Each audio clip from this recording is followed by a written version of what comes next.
So we'll begin this evening's fellowship. Can I ask Venita to pray and begin this evening? Our loving Heavenly Father, we thank you, Appa, for this beautiful evening. Appa, thank you for keeping us safe through the past week, Lord, through all the severe weather changes and everything, Lord. We thank you for your grace and your mercy, Lord, that kept us safe, Lord. Even now, as we gather at your feet, Lord, for a new study of the book of Philippians, we give you thanks, Lord, for this precious time that you've given us, Lord, where we can come together and meditate on your word. And very be with Uncle as he teaches us every week. And Lord, give us every day, Lord, increasing wisdom and understanding and love for your word. And very may your word refine us and change us every day, Lord. In Jesus' name we pray. Amen. Amen. Amen. Okay. And yes. Like I had sent the message, this will be the 4 weeks that we'll be studying. From December, we'll take a break because the church will be using the Zoom for various other fellowships, meetings, and other things. So when we start in January, God willing, in January 2022, we'll be beginning Romans, one of the difficult epistles. I'm sure that study will become interesting, and because Romans I have taught in TAFT, for the BTH and MD level, and I have taught other places. Romans, I find it a little difficult, but it's very interesting and important book. So God willing, we'll start that in January. So now for this 4 weeks, today onwards, it will be 4 Tuesdays, we'll be studying this. Very interesting Philippians. So today we will be studying Philippians chapter 1, 1 to 26. With these titles, the first thing is the greetings, that is 1 and 2 words. And then from verse 3 to 26, we'll be studying in 3 topics. So we'll go into the study. Philip, in the introduction, we saw these things last Tuesday. Philippi and the church, the purpose of the letter. You know why Paul wrote this letter? Because grieved by their lack of harmony, he pleads with the Philippians to be marked by the mind of Christ, and thus to be brought to a new and happy oneness of interest and character. So Paul wanted, he was so sad. There was the lack of harmony. So he was pleading with them to come with one mind, the mind of Christ. Then we also saw about the place and time of writing. And, in all probability, even today we'll be seeing something. Paul was writing only from Romans, like some critical scholars think. He is not writing from Ephesus or other place. So that place and time we saw the unity of the letter. That is, we saw that Philippians is one continuous writing. It's not broken or it's not taken into pieces. Then finally we saw the special features of Philippians. What was that? Spending of oneself for others, which must ever be the distinctive glory of Christian character. So I spend myself for others.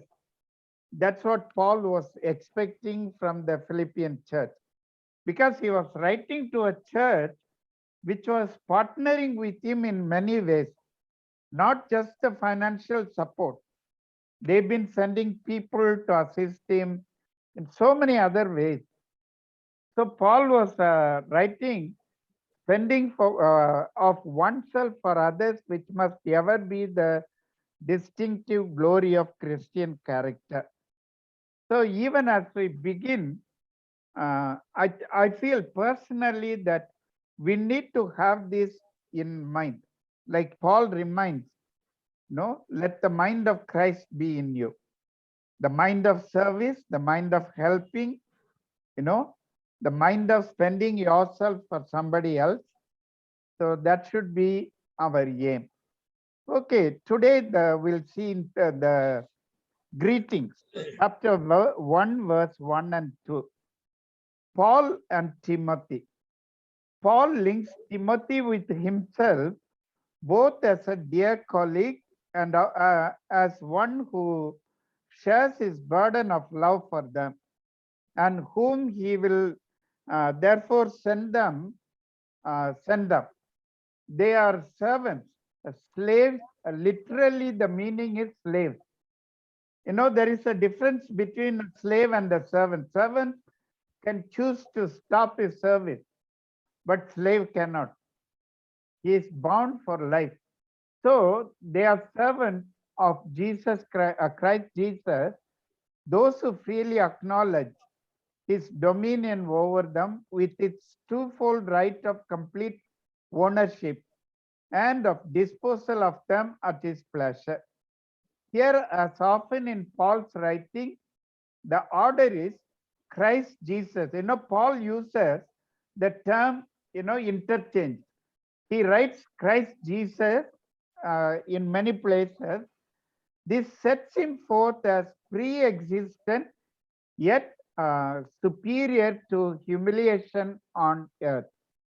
So it is Christ Jesus, which means he is sets him forth as pre-existent yet superior to humiliation on earth.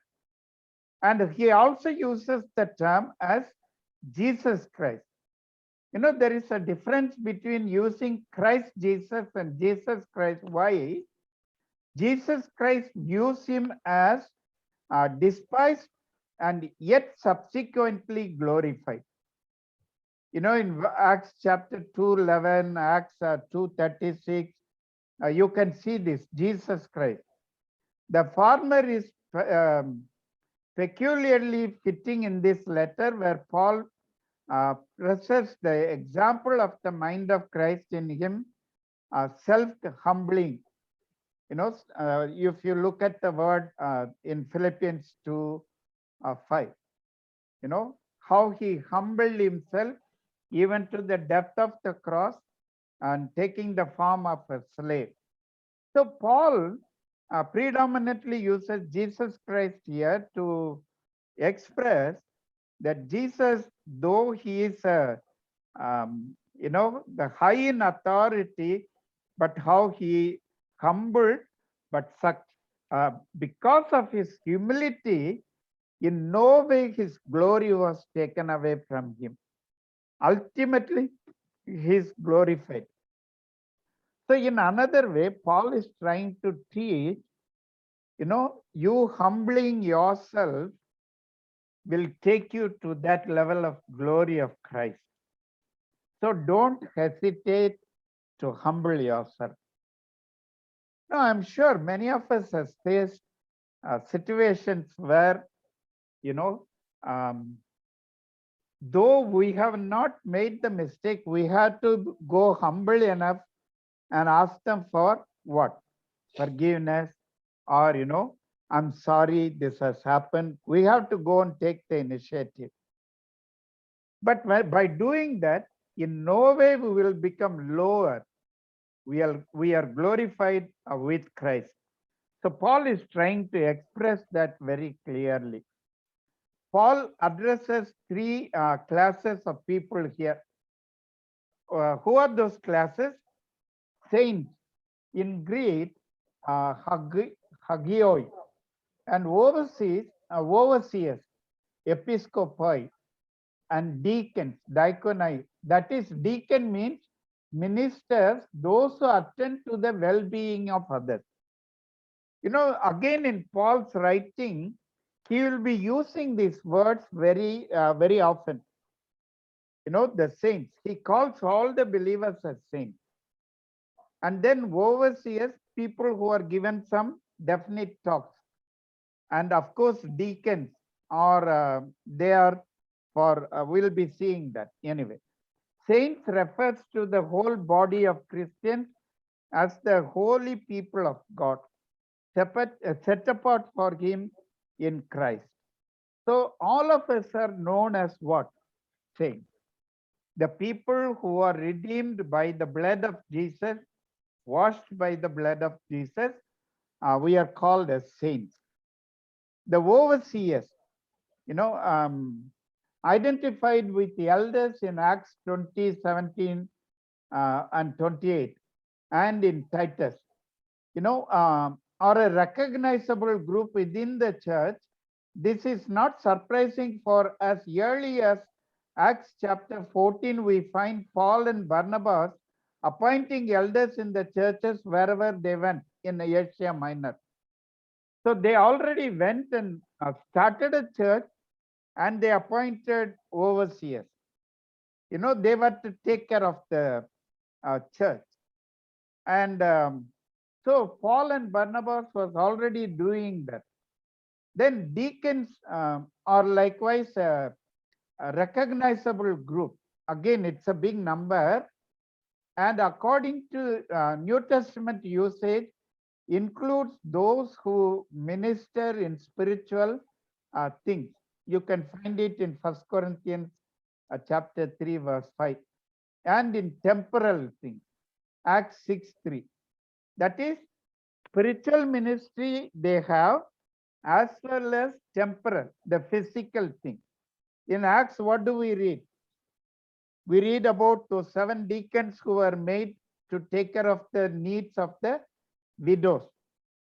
When the Greek widows complained about the other Jews, the Hebrew Jews, then that Peter and others, they made a decision. It's not good for us to waste time on this matter.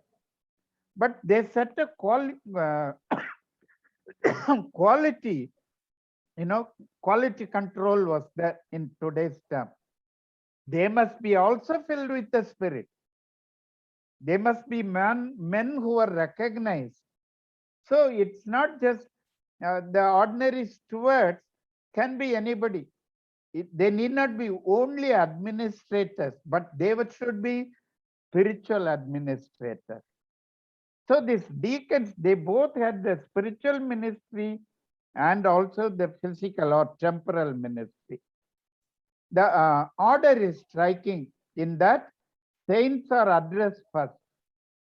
The bishops and deacons exist for the saints, not the saints for them. So today, very sadly, in our church situation, what has happened? It has reversed. The bishop and deacon, that is the pastors and church the leaders, they expect the congregation to serve them. In fact, the order that Paul made in the church was the saints should be served by the bishop or the church leaders and church elders. And that was the order he made. The expression grace and peace brings together well-known Greek and Hebrew greeting, and their treasure is for all believers. So that's what the greetings talk about. Now the second portion, Paul and the Philippian church. So this will divide into smaller portions.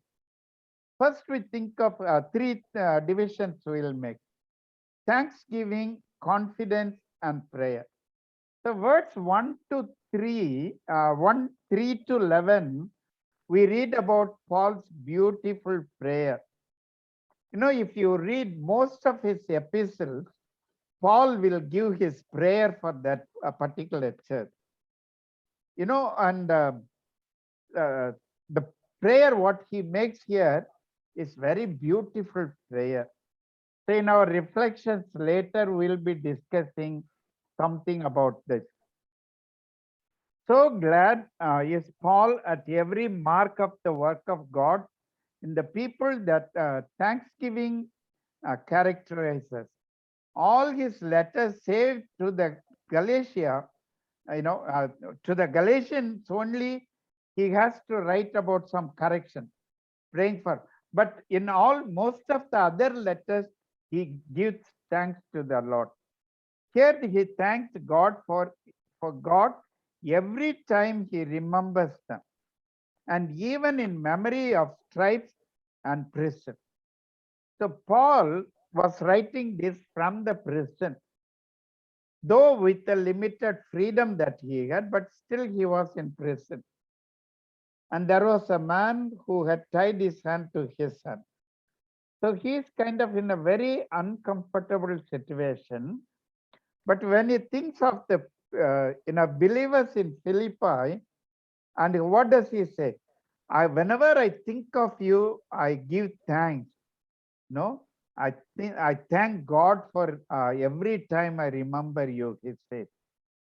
Then he makes with joy every prayer of his for them. For from his first dealings with them, their fellowship has been a cheer to him. The words all of you occur 7 times. Very interesting. The word all of you occurs 7 times in the letter. He recognizes no faction, actual or threatening. All the people of God are dear to him. Later he talks about people sharing the gospel because they wanted to add pain to Paul. They wanted to bring trouble to Paul. But even for that, he remembers them with thanksgiving.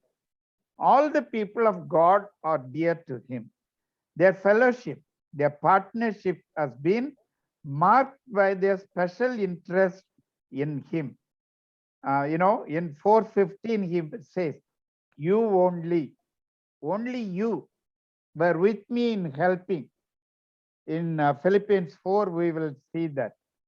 By their gifts, by their prayers, and by their conflict, and all has been a partnership in the gospel, a partnership of grace.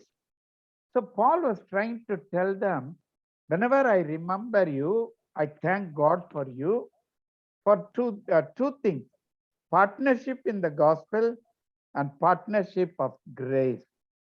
The grace that God gave through this congregation to Paul. And then also he is confident. The verse 6, his confidence is strong that God will bring to completion his good work in them, to be seen in the day of Christ at his return. For he knows that his yearning over them is born of Christ's yearning. So Paul was so confident that the faith in God will come to completion with good work till Christ comes. And Paul was longing for this one. He was longing for this one. I long for all of you with affection in Christ Jesus. How much Paul should be caring for that church, isn't it? Moreover, they have shared with him in defending and confirming the gospel, in the courageous witness in the court of law or before men generally, which confirms that the gospel is true. As we studied in Acts in Philippi, when Paul was in prison, but the believers, they stood with him. They were there. How pure is Paul's motive is shown by his claim. God can testify. When he's still talking about their love, their faith, he says, God can testify. Loving, he prays that his love, their love may abound more and more, not irresponsibly, but guarded and guided in knowledge and depth of insight. So he's praying that the love should abound more and more, not just in words. In another words, it's not in words. It should go by the knowledge, the depth of insight, the in knowledge and depth of insight. The desire and the prayer was that the Philippian church members should grow in the knowledge of God. They should go into the depth of the insight of God. Now that is what he's praying for. That's sensitive in appreciation, moral issues. They may discern what is being distinguishing, wherein one thing differs from another, and so able to choose what is of superior quality. As we saw in the introduction, you will remember, there were already people who were trying to make division as come into the Philippian church. So he was just trying to pray, for them, that they will be able to discern what is right, distinguish it, differentiate between the right teaching and the wrong teaching, the right faith and the wrong faith. No, so he says, they should be able to choose what is superior quality. You can go to the market, just for example, I'll tell you, you go to the fish market and the same kind of fish, one fish he will say 550 rupees, another he will say 350 rupees. Many people go for 350 rupees. Why? Because the price is less. But they lose the quality of it. It both almost looks the same. But that quality definitely differs. The other day I went to buy something. I don't exactly remember what I went to buy.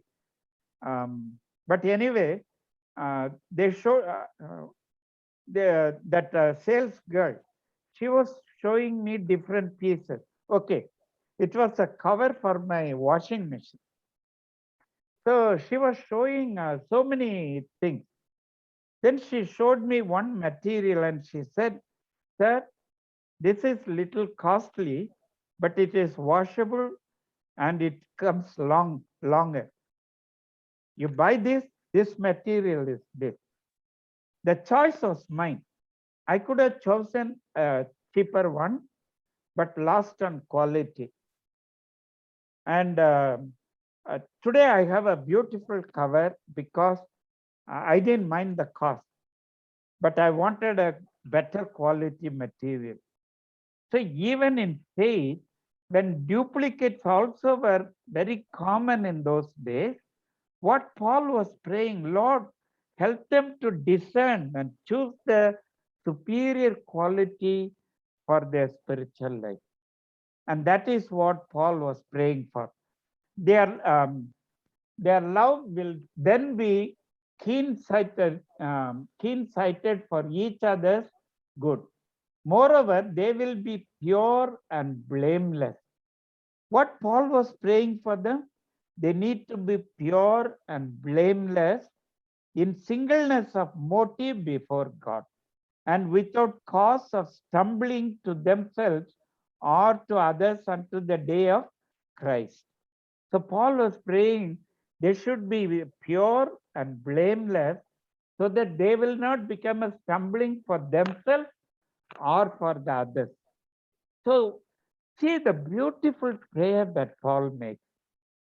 No, he was not praying, Lord, give them health, give them material blessing. Paul was not praying for that one. He was praying for spiritual understanding and gift. Finally, they will be filled with the fruit. That word in Greek is used as a singular thing. Many of us, when we are reading Galatians 5, the fruit of the Spirit, I have heard many preachers using the word fruits of the Spirit. It is not fruits of the Spirit. It is fruit of the Spirit. It is one fruit, 9 qualities.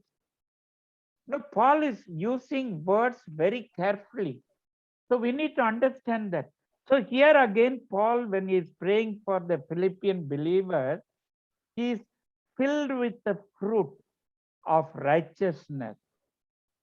The righteousness should be just one piece that should surround them and fill them. And that is what Paul is praying for them. Does this mean that righteousness bears the fruit, or that righteousness itself is the fruit? Both thoughts seem to be present here. Only that righteousness from God that depends on the faith, that is my faith, can be adequate to produce what is that? Rectitude or morality or correctness of conduct. You know, the righteousness in God through faith, that brings what? The morality in my life, or correctness in my life of conduct. In my conduct, there should be correctness, so that righteousness should be found. But the fruit is taught through Jesus Christ. I can receive this fruit of righteousness only through Christ. So Paul wanted to stress this one thing, the righteousness, because the Jews, they were thinking the righteousness comes through their action. You know, following the law, for the giving the offering and other things. Does not many people, don't many people think that way even today? No, they think their righteousness depends on how much they give to the church. Giving to church is very important, but my righteousness does not come because of my giving. There are some people think I do much service for the Lord. That will never give me righteousness. Because God has given me righteousness, I want to share that news to others. So through Jesus Christ only I received this. In Him alone we are righteous, and by Him alone can the life be beautiful. All this is to the glory and praise of God, that the life of the Philippians may serve the supreme purpose, which is the goal of Christ Himself. So ultimately what Paul wants, like Christ Himself, they should become like Christ in righteousness, in conduct, in the knowledge of the word of God, in everything they should become like Christ. And that is what Paul was praying for. Now, Paul's immediate circumstances.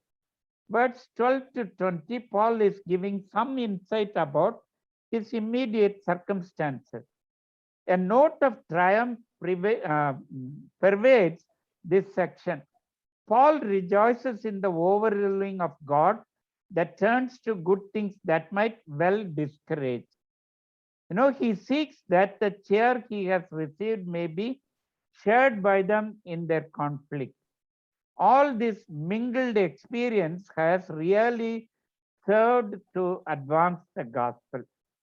Remembering that Paul's hours in the dungeon of Philippi had led to the conversion of the jailer, the Philippians would readily appreciate this.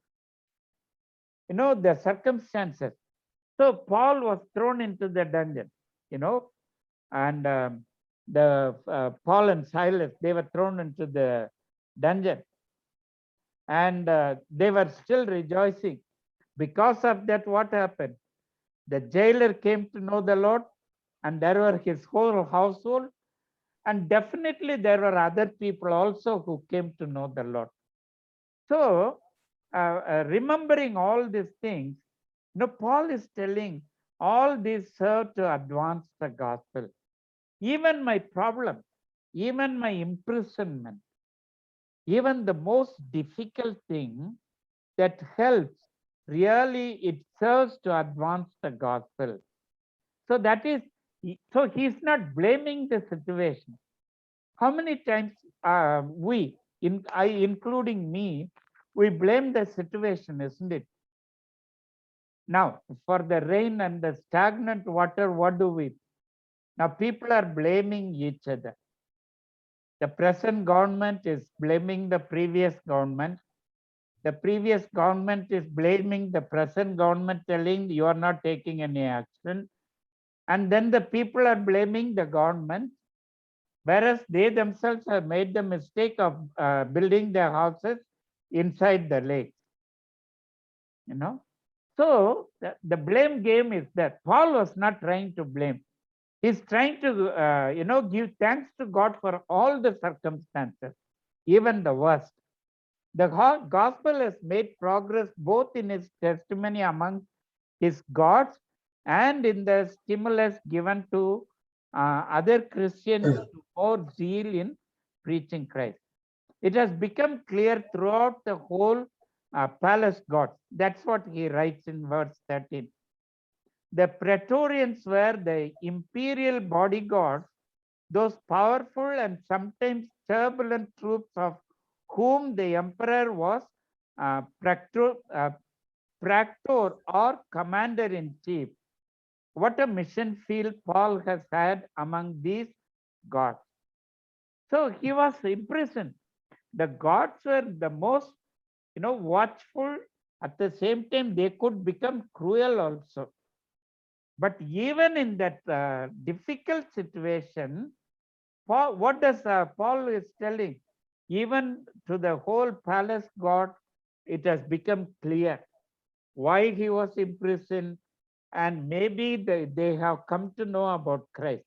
Because later he mentions names from the royal family who put their trust and, become part of the church.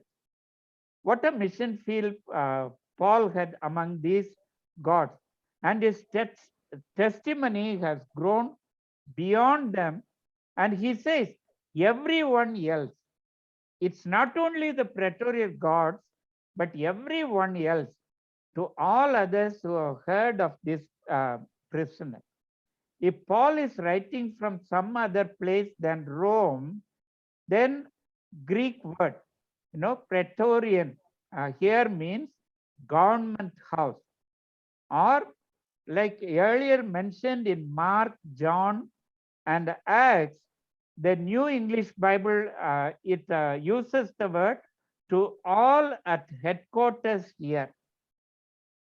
So headquarters means what? Rome's headquarters is what? I mean, the Roman Empire's headquarters is what? Rome. So Paul was writing from Rome. This covers all the other possibilities.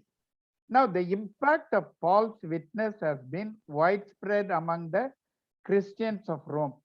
Most of the brothers, he says, have been emboldened in the Lord to witness to Christ.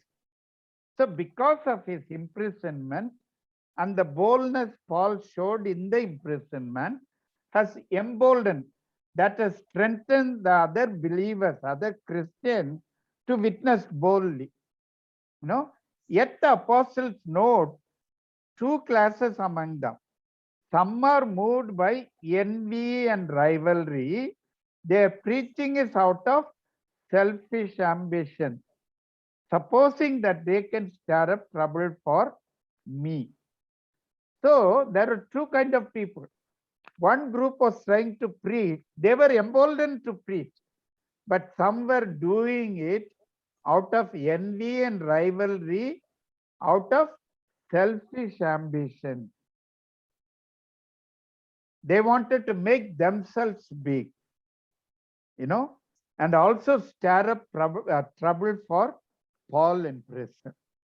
But jealousy of Paul impels them to attempt to steal a march upon them, and thus to distress him. Others are moved by their love for him and their appreciation of his lonely stand as one set by God for the defense of the gospel. In both cases, he finds cause for rejoicing in the Christ is preached. Whether out of envy, whether out of love. However, I am glad as long as gospel is preached. You remember in Jesus' time, there were others who were doing miracles. So what did Jesus' disciples said? Shall we go and stop them? He said, no, don't do that.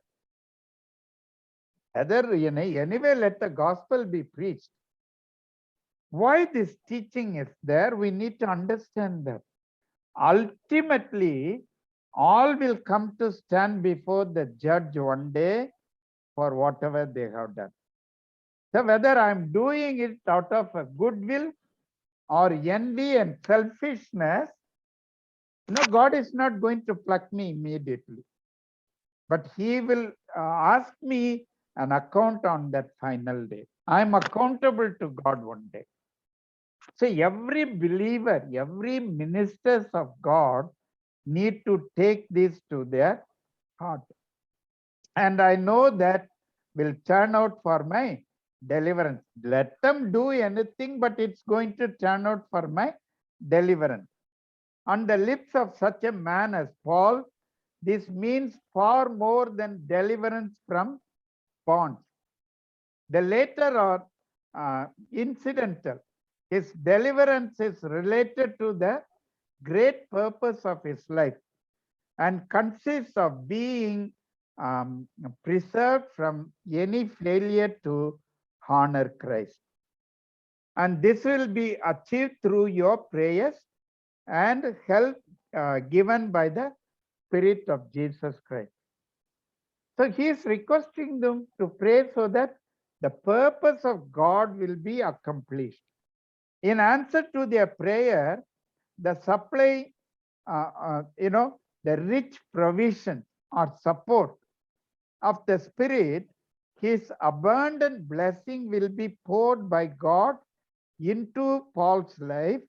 He's eager to, expectation and hope pictures to us this battle-scarred veteran with head outstretched with longings that now, as always, Christ will be exalted in my body. His concern is not whether it means life or death. He's not worried whether it is his life or death.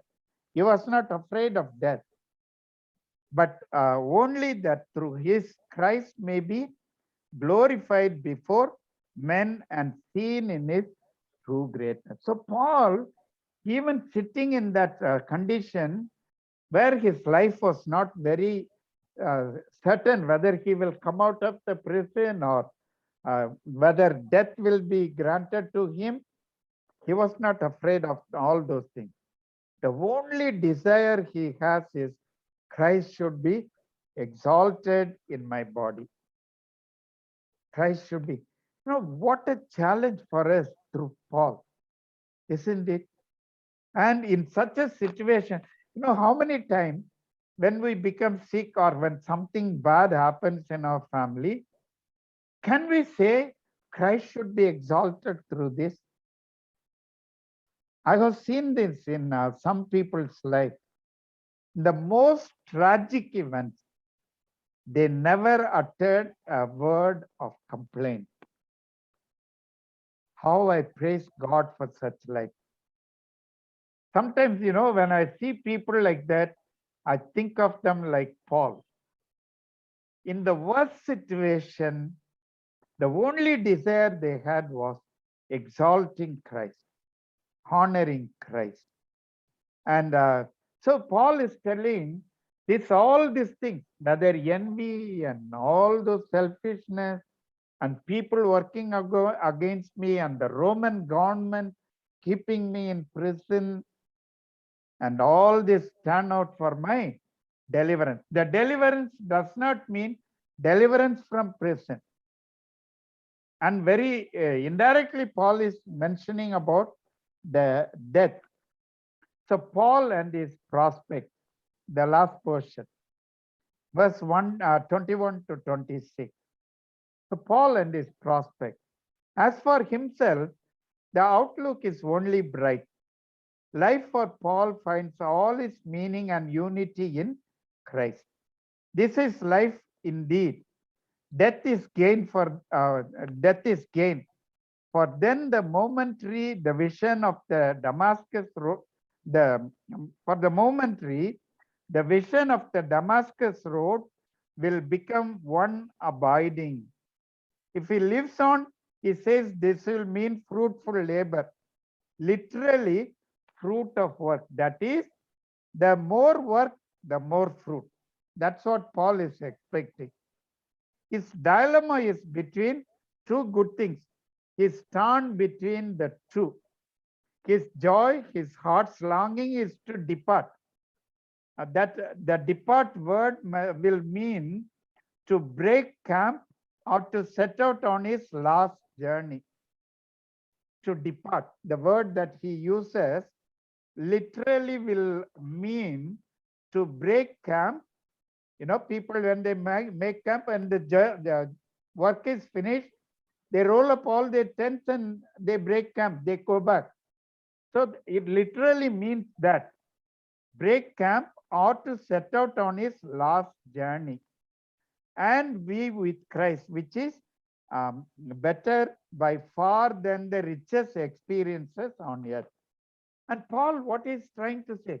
Yes, here the believers, the result, the fruits, and all the outcome of his preaching, the suffering, everything, it is a joy. It is a good, rich experience, but nothing compared like being with Christ. So Paul was telling, he's torn between two. He wants to be with Christ, but also he wants to be on the earth so that as long as he lives, he will fulfill the purpose of Jesus Christ. Death for Christians is to be away from the body and at home with the Lord. So death, we don't have to be afraid of death, isn't it? And I remember many, many years ago, you know, that Vedanayam Shastriya in one of his messages, in a, you know, the prayer meeting of Thanksgiving for one of the preachers' mother passed away, so he was asked to preach in that Thanksgiving prayer meeting. So he was telling, if we don't die, how can we go to heaven? If you want to be with Christ, you have to die. So for Paul, it was almost the similar thing. Death for Christian is to be away from the body and at home with the Lord. In this disembodied state, his condition is one of consciousness of freedom from sin and of completeness in holiness, and moreover of the joy to which earth has no equal, that of beholding Christ directly and of dwelling in his presence. So for Paul, you know, when he imagines heaven, you know, being absent from this body means being present with the Lord. And, you know, seeing Christ face to face is much different from what I see him now in the body. Through the word of God, through my experience, I see Christ, I experience Christ. It's all wonderful, but nothing will compare like when I go to him and meet him face to face.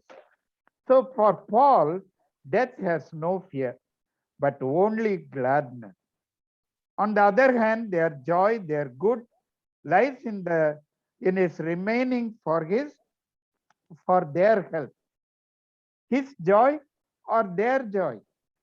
This is the issue. And to state, it is to know the answer. He will remain.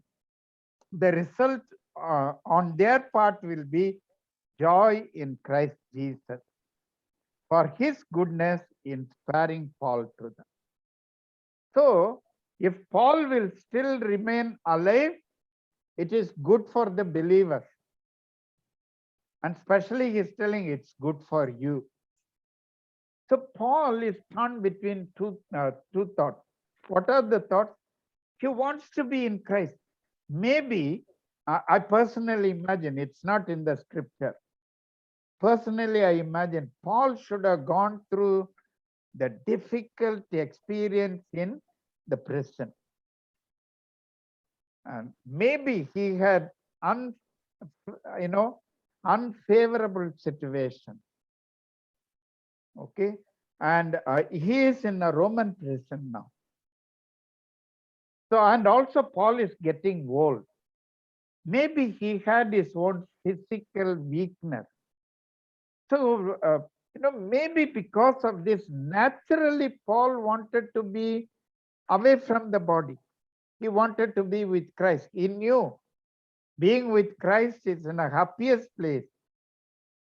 But Paul is not ready to commit suicide. What he wants to do. But I'm willing to wait for his time. If I remain, it's good for you. So Paul, through this letter, is trying to, through this prayer and through this portion, teach us plenty of lessons for us.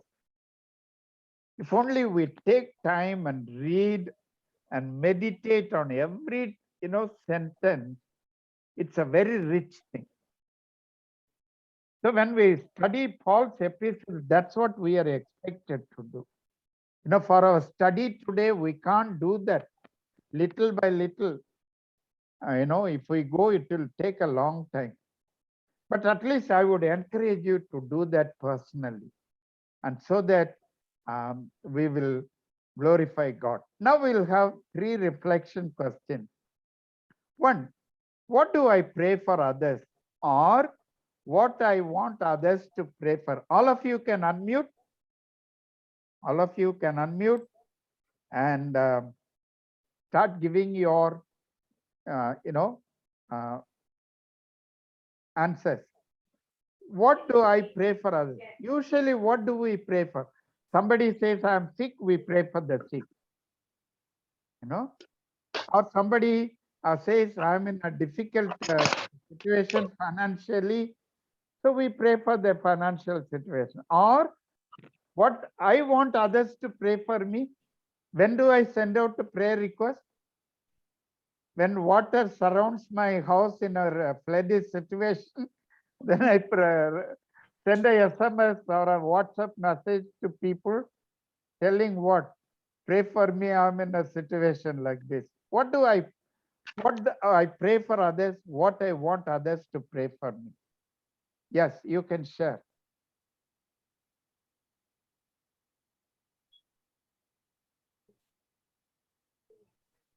Come on. What do we usually pray for?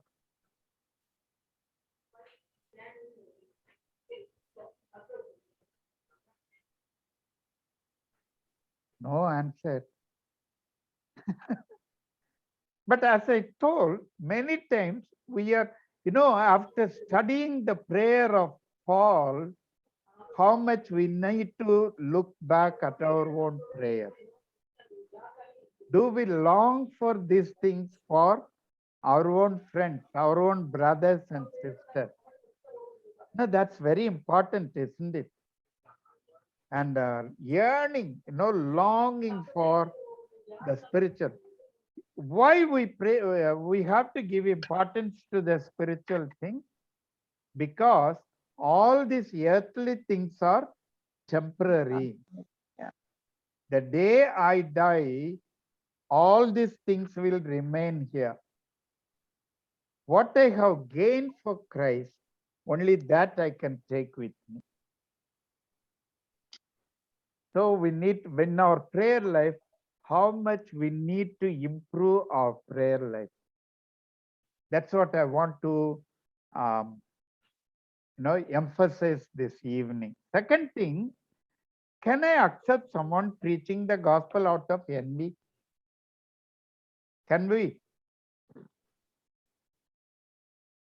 If somebody is preaching out of envy,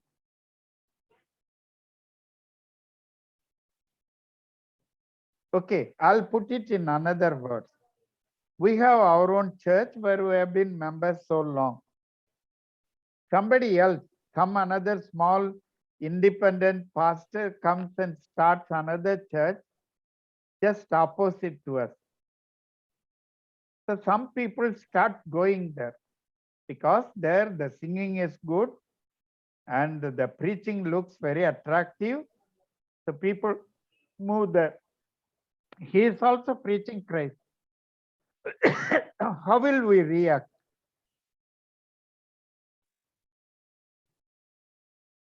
How will we react?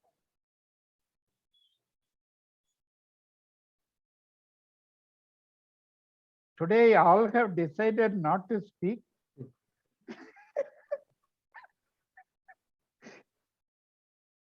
I think brother, this is okay. We will not react any negative because everywhere in this world there are so many churches. Every goal is to preach the gospel, good news to people.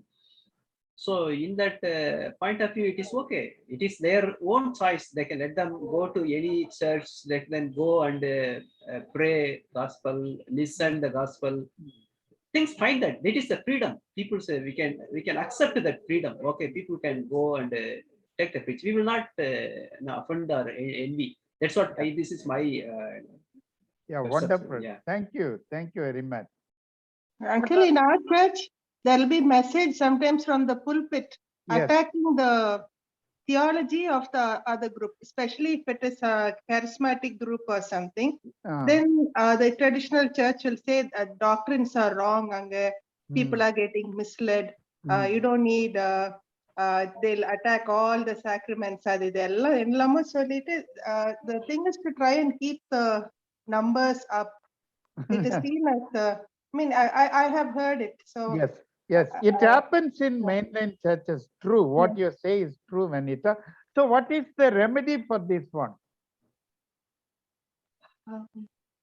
What do you think is the remedy for such a thing? We need to give the right teaching. Yes. yeah. See, if we give the right teaching and clear teaching with the scriptural thing, people will not go to that place. Hmm. You know, here in Chennai, one church, I won't mention the name of that denomination. From that church, people were going to a Pentecostal church nearby. And but they kept the membership in the main church here. You know, for marriage, for burial, they need a church. So they keep their membership here. So one pastor was preaching from the pulpit, you know, he was telling, they eat here in our hotel, they go and pay the bill in the other hotel. That is, they take all the benefits of the church here, but they go and pay the money into the other church. You know, one pastor was telling like that. Then I called the pastor and said, the moment you start saying this, more people will start going there. I said, you give a tasty food here, people will come here. So, but you know, how I take it, I need to have the same attitude like Paul. In some any way, Christ is preached. Ultimately, each one is going to be accountable to God for what they do. If they're doing it out of selfish motive for money, for other things, let them give an account to God. That should not bother me. See, I'll tell you something. When I went to Buster, you know, there was the Methodist church was the main church with whom we were joining and working. And there was a small Brethren assembly and 2 Pentecostal assembly. Then that the Malayalis, they had their own church and some Lutherans were there. That's all they were there. And in the villages, there were no church at all. In the villages, there were no church at all, no mission. No missionaries came. But when IEM started working and believers increased, all kind of missions came in. they started stealing people. But I praise God, still most of the people, majority of people are still with the Methodist Church.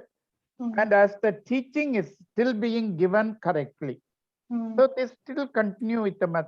But quite a few have gone away to the other groups also.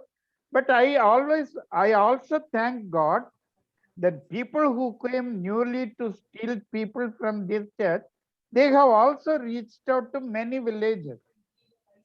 And so more believers are coming. So as I look at the whole scene in Buster, how do I see it? I don't see it as a threat. I see, okay, maybe that is God's way of bringing more people into his kingdom. Yeah. So we don't have to get offended. We don't have to feel threatened or things like that. We need to have the same attitude like Paul. So what?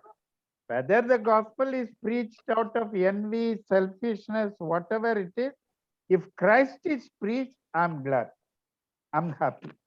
So we need to have that thing. Okay, the third thing is, how do I see death? It's a very personal question. How do I see death?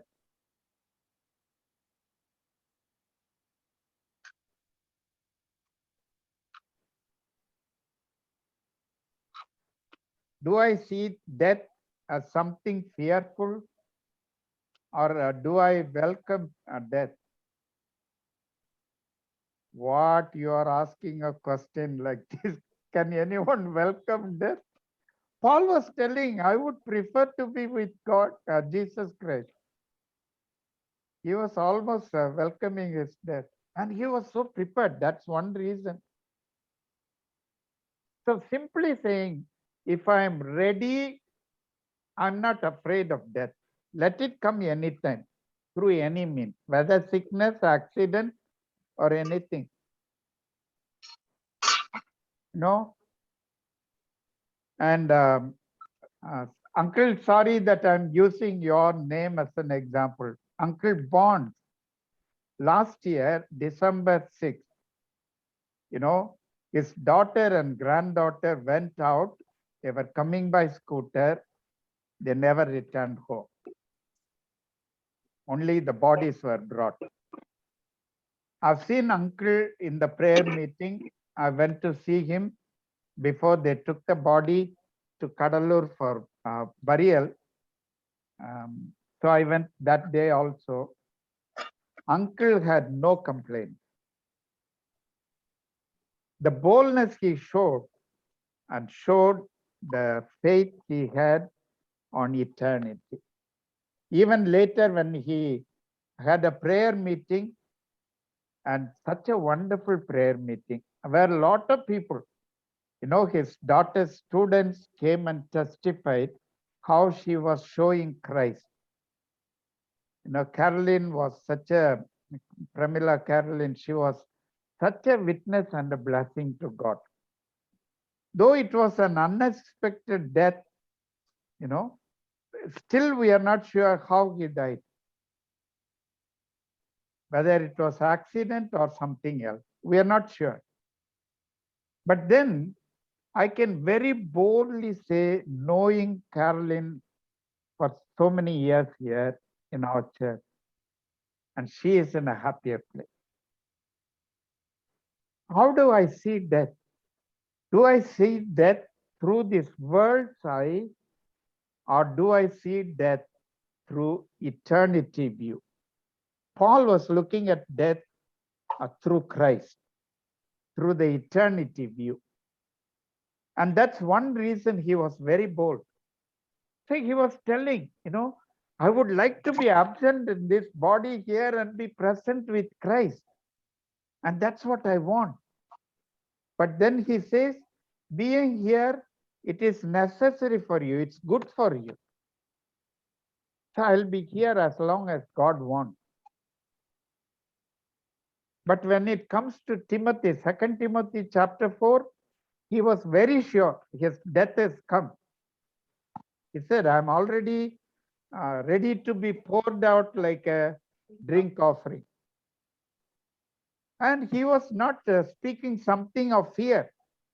He was speaking triumphantly. How many missionaries, how many other people, believers have seen when they have lost one of their loved ones, the most loved ones, even partners, how boldly they have testified. Dr. Iris Paul, Dr. Paul and Iris Paul, with them I was working in Malkangiri. She is still there in Malkangiri. She is now 76 years old. She is still there.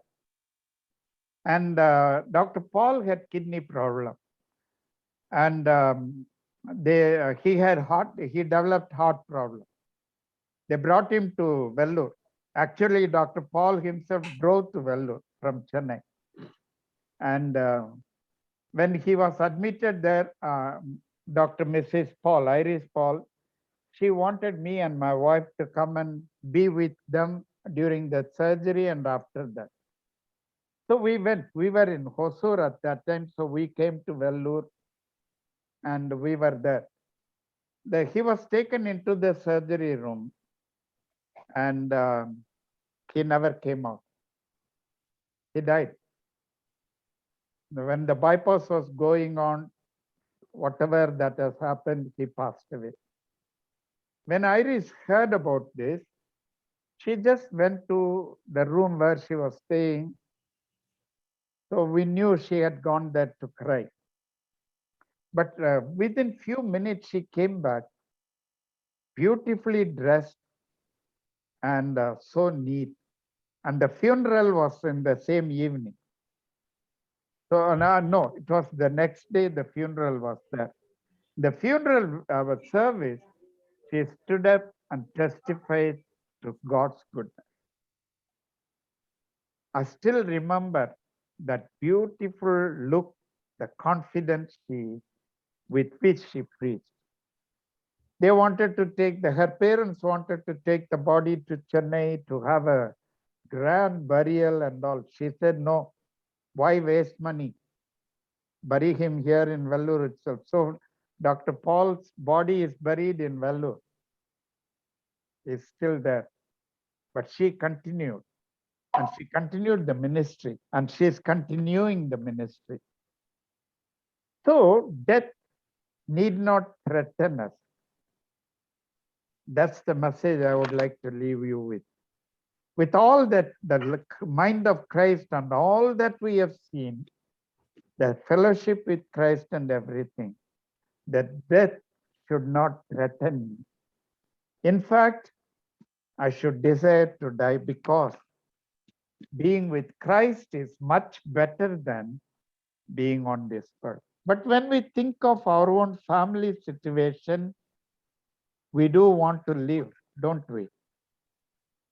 We don't want to leave all of a sudden because you think of the family situation, the health need, the other need, the family that makes us want. But Paul was telling, he didn't have a family. Praise God, he didn't have a family.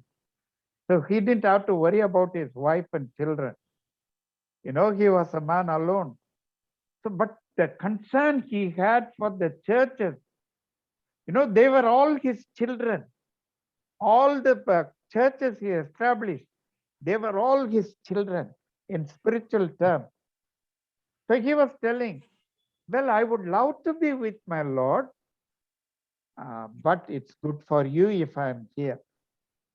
So he gave himself to the Lord's will and the Lord's time. Any other question anybody has from the study today before we close?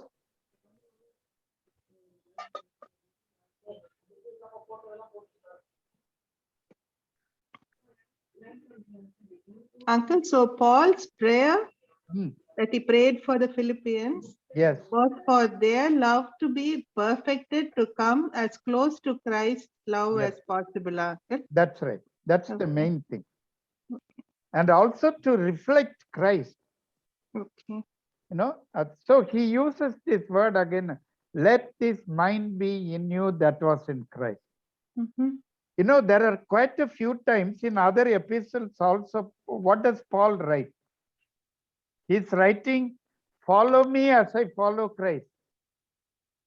But here what he's telling, let the mind of Christ be in you.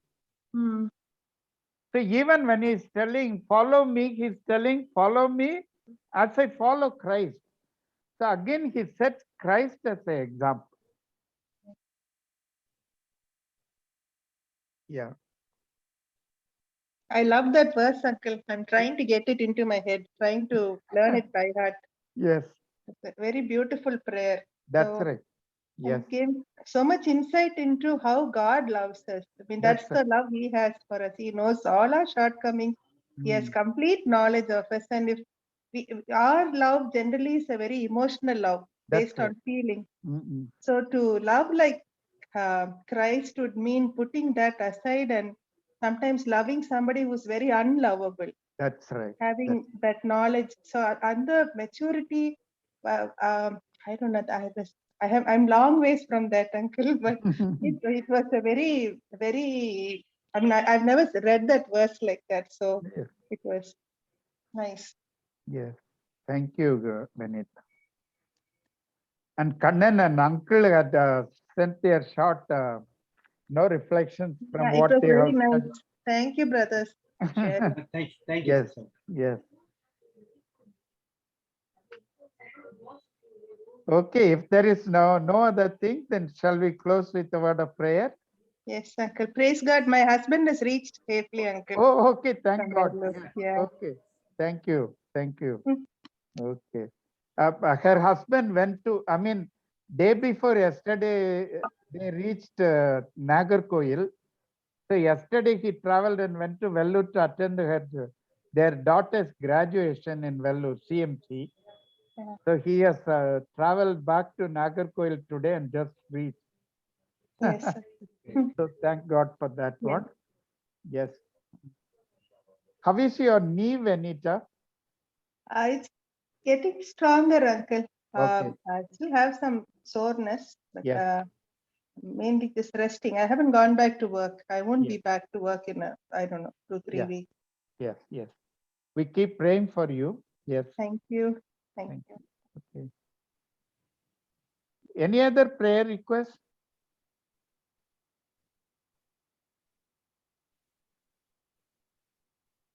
Pond's uncle is planning a prayer meeting, you know, Mhm. a Thanksgiving prayer meeting for his daughter and granddaughter on the 12th of December.